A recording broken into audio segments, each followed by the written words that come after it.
You will change, তুমি পাল্টে যাবে। এই নামের একটা চ্যাপ্টার রয়েছে দ্য সাইকোলজি অফ মানিতে, এবং লেখক মরগান হোসেন বলছেন যে আমরা যখন কোনো একটা লং টার্মেতে গোল ঠিক করি, বিশেষ করে আমরা যখন কেরিয়ার রিলেটেড একটা গোল ঠিক করি, আমরা শুধু সেগুলোর ভালো দিকটাই দেখি, বা আমরা যদি দেখিই না, আমরা শুধু ঠিক করে ফেলি।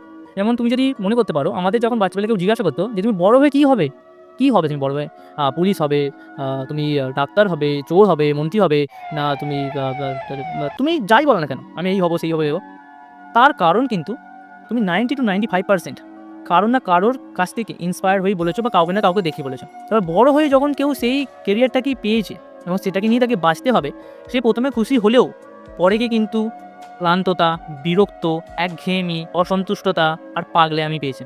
কারণটা কি বলতো? আমরা না যখন একটা লং টার্মের গোলকে ঠিক করি, আমরা শুধু সেটার ভালো দিকটা দেখি, এটা 1 নম্বর। দ্বিতীয়টা হলো, আমরা সময়ের সাথে সাথে বিভিন্ন জিনিসকে গুরুত্ব দিই আমাদের ডিজায়ার বা আকাঙ্ক্ষা অনুযায়ী, এবং এটা প্রত্যেকটা সময় কিন্তু পাল্টাতে থাকে। উদাহরণে বললে, যেই ব্যক্তির সাথে তোমার কথা না বলে এখন দিন কাটছে না, সেই ব্যক্তি যখন তোমার ঘরেতে বিয়ে হয়ে আসবে, তার সাথে আর তোমার কথা বলতে ভালো লাগবে না।